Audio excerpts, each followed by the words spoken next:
Alright, so this is a suggestion via a donation. The name of the video is why don't commercial airplanes have parachutes? Let's check it out. Hello, I'm Simon Whistler. You're watching the Today I... Let's go and make that quality. Hello, I'm Simon Whistler. You're watching the Today I Found Out YouTube channel, and in the video today we're looking at why commercial airplanes don't have parachutes. Honestly, there's probably not enough you can really do to stop a major incident, guys. I mean, the door opens, sure, you're not going to jump out of that thing, bro. I don't think it's safe, personally. Also, you're looking at a lot of different type of people that may not have ever, looked at a video regarding how to put a parachute on. I'm guessing insurance claims would be crazy, so you might as well, unfortunately, just delete everyone. That sounds terrible, but it sounds like that's probably around why the answer exists. Like, it's probably seatbelts and airbags in cars save passengers' lives. Parachutes save people who, for a variety of reasons, exit a plane in mid-flight. So why aren't parachutes provided to passengers on commercial airline flights in case of emergencies? Well, because they almost certainly wouldn't save anyone's life. First, some of the basics of parachuting.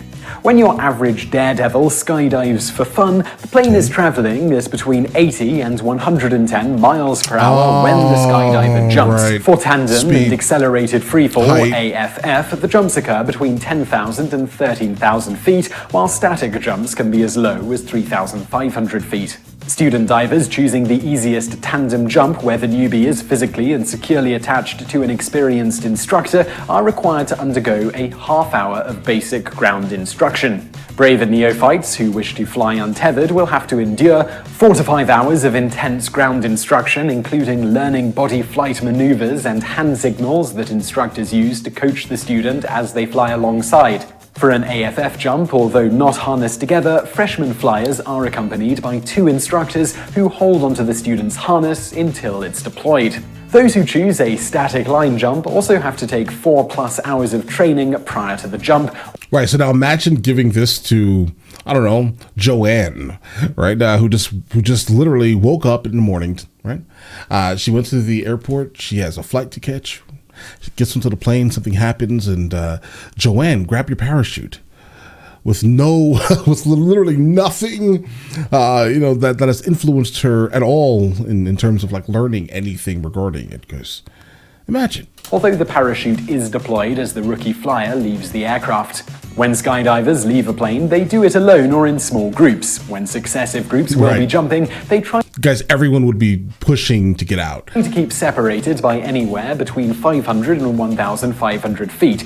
This is often accomplished by waiting until the preceding group is back under the tail to 45 degrees behind the airplane, or several seconds in between groups. Experienced skydivers can make even riskier jumps, although when descents begin at higher than 15,000 feet, the risk of hypoxia and being significantly affected by altitude increases dramatically, and divers are less able to make effective, safe decisions at critical times. Therefore, divers who jump from 15,000 feet or higher carry supplemental oxygen. Further, each parachute weighs around 40 pounds, and the equipment is expensive. To be fully outfitted with rig, main reserve, ADD, altimeter, jumpsuit, helmet, and goggles, it can run between $5,900 and $9,000. And obviously you don't want it to be cheap because it's going to save your life, right? It has to be the most expensive. Again, guys, the ticket price would be crazy. Everyone would have to kind of probably meet before the plane, well, before the flight at least, right?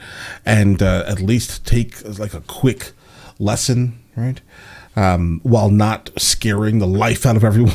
Now some of the basics of a commercial airplane. Perhaps the most popular commercial jetliner is the Boeing 737 family. Its 737-800 can carry nearly 200 people, including the crew.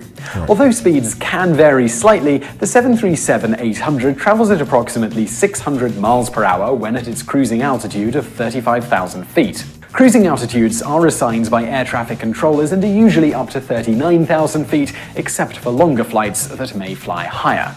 So now on to why individual parachutes won't improve passenger safety. Let's do some of the math. Passenger training.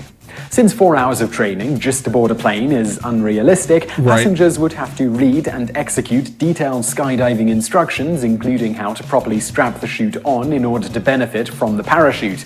Not everyone is good at following detailed technical instructions, even when time and stress aren't a factor.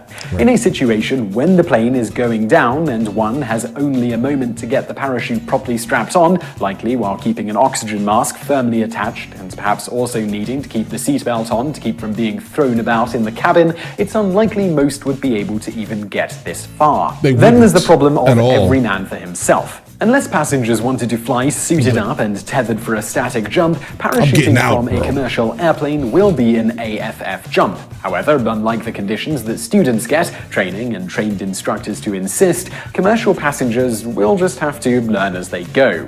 In addition, they will have to keep calm and proceed in an orderly fashion, which will require most to potentially wait their turn to exit.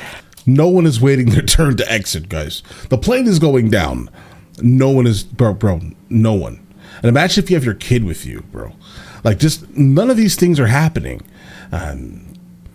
No, these guys here on the screen here, they know what they're doing. They're calm. They know exactly what's about to happen. You, me, and Joanne have no idea what's about to happen, bro. Not like that. I mean, we can't even envision this other than, oh no, the plane is moving at 600 miles an hour at 39,000 feet with no oxygen. Guys, come on. The oxygen is the oxygen up there is extremely thin. So how are you going to maintain? Oh God, guys, there's just no way that this can happen. Period. It's a nice hypothetical. And then there's the fact that the parachuting equipment is really bulky. Adding just parachutes, not counting helmets, altimeters, etc. for each passenger, would add another 8,000 pounds or so to the flight's weight. In addition, that equipment would take up space that is already at a premium. And then there's the problem that parachuting only makes sense if something happens mid-flight. The only feasible time for people to jump from the plane is while it's cruising. However, most fatal airline accidents occur on airplanes during takeoff and landing. Consider that between 2003 and 2012, only 9% of all fatal accidents on commercial flights, 7 total, occurred while the plane was cruising. Moreover, at least one of those accidents happened as a result of wind shear or thunderstorm. This is exactly where parachuting is extremely dangerous, even if you're an expert. So even if parachuting were feasible from a jetliner, the conditions in which the parachutes could theoretically save lives are almost never apparent in fatal commercial accidents. But even if they were, it still wouldn't be a good idea. Jetliners cruise very high and very fast. At 35,000 feet, 3 times higher than a typical jump, every passenger would need high-altitude equipment, halo, that includes an oxygen tank, mask, and regulator, as well as a flight suit, ballistic helmet, and altimeter, just to manage the thin air. Or they could pass out from hypoxia and wake up later, hopefully when the parachute automatically deployed at under 15,000 to 20,000 feet.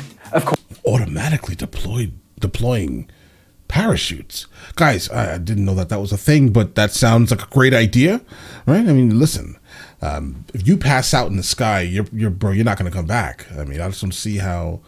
I mean, maybe when the overall saturation of oxygen kind of just like floods your everything, maybe you'll probably come back, but that's too risky. Of course, none of this would matter since the plane is moving so fast, 600 miles per hour, and it is so large that many passengers would almost certainly smash into it and suffer debilitating, if not fatal, injuries. Right. There is hope, however. Over the past few years, many small planes have been equipped with whole plane parachutes that slow the craft's descent. As of late 2013, the largest planes equipped with these safety devices carry 5 people, but plans are in the works for putting them on larger crafts. As one manufacturer said, there is no doubt that big commercial airlines of the future will be equipped with some kind of parachute recovery system. So I really hope you found that video interesting. If you did, please do give us a like below, and don't forget to subscribe for brand new videos just like this every day of the week. Also over there on the right are some other videos that we've put together, so be sure to check those out. Don't forget to like, don't forget to subscribe, and thanks for watching. All right. Guys, so overall, what have we learned today? There will eventually be some type of like large parachute system being added to planes. That would actually probably be amazing. But again, he's right though. Most of like the fatal incidents are just going to occur whenever the plane is it's touching the ground, right? So like takeoff and landing, right? But I would never even personally attempt to skydive. That's something I'm scared to death of heights. I refuse to look out the window when we're taking off, guys. I will never do that. Never in my life. I'm scared to death, guys. Absolutely. So me jumping out the plane, bro, I don't know, Grace. I'll probably just have to go down with the plane or something. But again, highly unlikely, right? But listen, let me know in the comments of the next thing from him that I should be checking out, and I will get into that as soon as I possibly can. All right? And listen, you guys all have an absolutely amazing day, and enjoy your day thoroughly.